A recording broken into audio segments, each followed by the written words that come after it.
everyone. I'm sorry I didn't post yesterday. I will try to do this as many days in a row as I possibly can. So let's get started on our second video for my bipolar project. The subject that I want to cover today is my symptoms of bipolar disorder. Bipolar disorder is oftentimes misdiagnosed as depression. Because doctors usually only see you on your lows. Now, I do have some problems with some doctors. I'm gonna go ahead and give them a pass on this one and say this one is not really their fault. Right now, I'm having a manic episode, and which is why I had kind of a difficult time deciding on just one thing to talk about tonight, because I had so many things that I wanted to cover, and there is a good part of having a manic episode, and that's why a lot of times we don't go see our doctors when we're feeling like this. You only go see your doctor when you're feeling bad, not when you're feeling good. And so that's why a lot of doctors only see you when you're depressed, and so diagnose you with depression instead of taking it maybe a little step further. I have so much energy right now. I need very little sleep, which is awesome. I kind of feel like I'm back in my teens, and working a job, going to band, going to class. It's great at times. Also, I think when I'm in a manic episode is when I feel more creative. If you kind of do a little bit of research into famous people that have bipolar disorder, you have actors, you have painters, you have designers. We tend to be very creative people, and when we're in our manic episode, I think is when we come up with our best ideas. Right now, I basically feel like I'm on top of the world. I want to have fun. I want to bake. I want to create something. I want to make something. I want to have fun. I want to drive fast. I don't want to waste any time eating. I don't want to waste any time sleeping. I just want to go. So I have to, in my mind, say, you know what, stop. I have to talk to myself and say, you need to stop and you need to think. Because like everything, there are a lot of problems with your manic episode. People tend to have a really hard time understanding me when I have a manic episode, because I tend to talk really, really fast. And then I get angry because I don't want to repeat myself. And people are like, what did you say? So that's a difficult part. It's also very difficult for me to hold a conversation with somebody, because although I am very interested in what that person has to say, it's kind of like trying to talk to somebody on the phone that has a small child, and that child's going, mommy, while you're trying to hold a conversation. That's kind of what my thoughts are doing at the moment.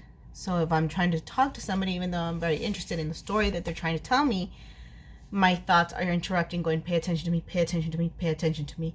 And so my mind tends to wander in the direction of those thoughts instead of focusing on the person that's sitting in front of me, which is another problem. Focus. I have a very hard time focusing on a task at hand, to the point where sometimes something that has helped me with that is to maybe have a little bit of background noise.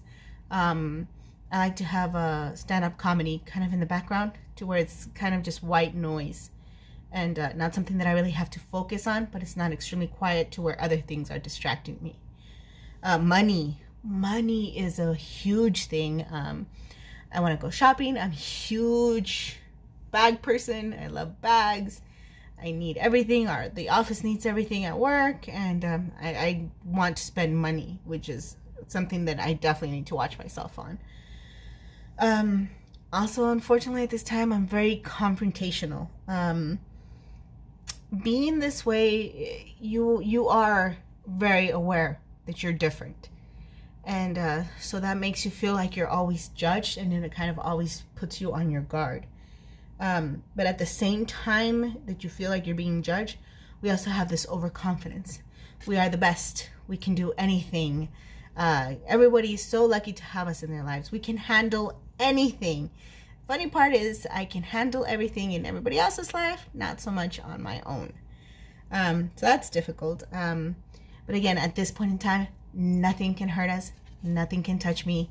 I'm invincible, which unfortunately makes me very reckless. I think like in the past 2 years, I've been in something like 3 accidents. Because again, I'm very reckless. Everybody needs to move out of my way. Well, newsflash, that's not the way the world works. So it's definitely something that I have to watch out for. I'm also very impatient. I want things done now. I don't want to wait on anything. Not just with other people, but like ordering something from Amazon or whatever. I want it here now. I want to get this done now. I want to settle it now. At the same time, again, this is bipolar. This is a very contradicting disorder. Don't rush me. I will do things on my own time. And again, the world just doesn't work that way. I'm very easily irritated because of that. You need to hurry up, but you need to not tell me what to do. Doesn't work that way. I have a very short temper at this time too. These are all kind of things that I have to watch out for, and that I have to kind of deal with myself. I have to kind of be my own teacher, my own not boss, but the person that's like punishes you. It's like, hey now, or corrects you. I need to be like, hey, you need to understand that the whole world does not revolve around you. Even on our lows, it's not just being sad. Everything that I just described before are things that I usually go through, or that I've noticed that I go through when I'm in a manic episode. But when we're depressed, it's a whole other level of sadness. Basically what it is that we're in mourning.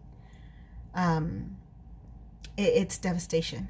It's complete devastation. It's humiliation. We're hard on ourselves, and we think that everybody else is hard on us too. It's desperation. We're desperate to get better. We're desperate to be the same. We're desperate to be normal. We're desperate to have somebody love us, to have somebody accept us. It's hopelessness. It's, my life is never going to be better. I'm never going to be like everybody else. Nobody's ever going to love me. Nobody's ever going to accept me because of this. And again, that's not the way the world works. That's not what it is at all. We feel neglected. Again, nobody understands. Nobody can possibly understand. Nobody knows what I'm feeling. Nobody knows what I'm going through. We feel ignored. And I'm not going to say that it's not true. I know that our loved one, this is a very difficult thing for our loved ones to deal with. And sometimes I know that you want to be like, get over it. But we can't. We can't. But I do know how exhausting it can be for those trying to deal with us. We also feel insignificant, like we're not worthy of your time. It's very hard. Again, we are extremely aware that we are not the same as you. And it's really, it's not just emotionally exhausting, it is also physically exhausting to try and be like you. Really all that we're looking for is acceptance.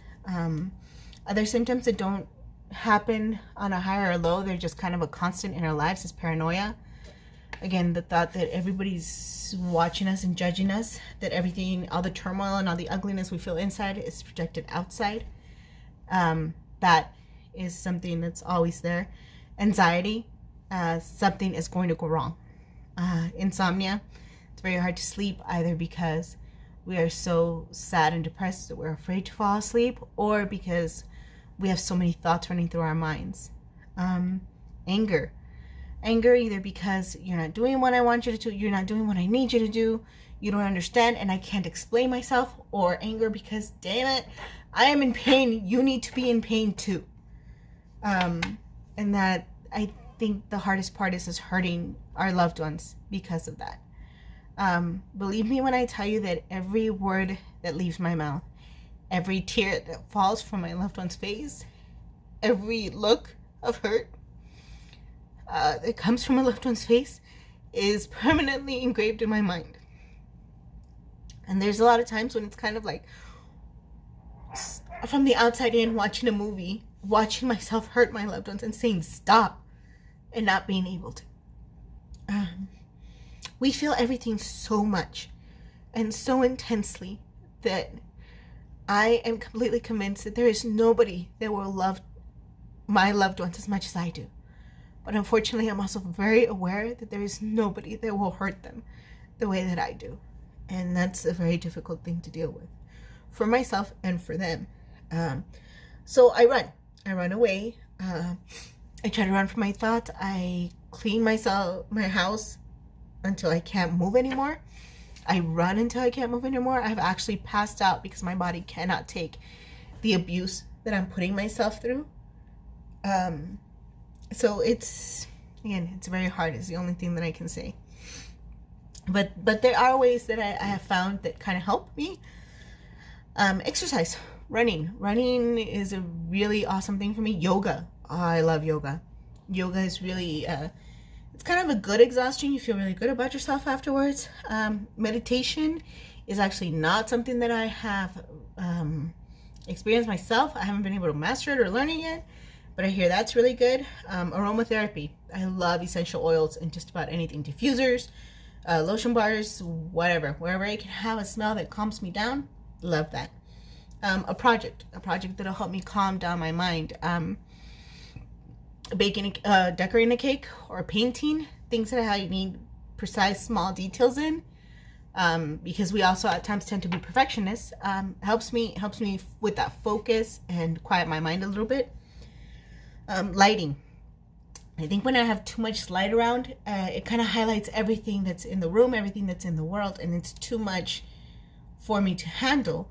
So when there is a lower lighting, it kind of blurs the outside world, and it's easier for me to deal with. Watching a funny movie, I love to laugh. We feel enough depression to be watching dramas. Doing something that I love. I love to read. I think when I read, it's kind of an escape of my life for at least a few minutes, so I love that. When it comes back to my loved ones, I have to think before I speak to make sure that I don't hurt them. And something that is very difficult for me, and it doesn't always help, believe me, I know. But at least I want them to know that I am sorry. I try to apologize to them for what I have done to them and kind of try to explain where my mind was at the time. I'm very fortunate to have loved ones that will listen to me and kind of help calm me down and say, okay, I understand that you didn't mean what you said, even though I am hurt. I understand that you were hurting too. And I think it wouldn't be that way if I just kind of blew it off and said, well, that's how I am and you're just going to have to deal with it. That doesn't exactly help your loved ones have sympathy for you. So apologize. I know it's hard, but do it. It means, it'll mean the world to them. Be easy on yourself. This is an ongoing battle. An ongoing battle that you're kind of fighting inside your own mind. So there's going to be hard days. There's going to be really good days because, by watching this or by whatever else, you're going to say, I can beat this. But you're going to have your bad days. And when those bad days come, don't let it get you down. Don't give up. Don't say, that's it. I can't do this anymore. This is how it's going to be. No, don't do that. Be easy on yourself. Pick yourself back up. Talk to somebody if you need to. And most importantly, again, what I said in the last video, and I will keep repeating over and over and over again. Remember that you are not alone. See you guys next time.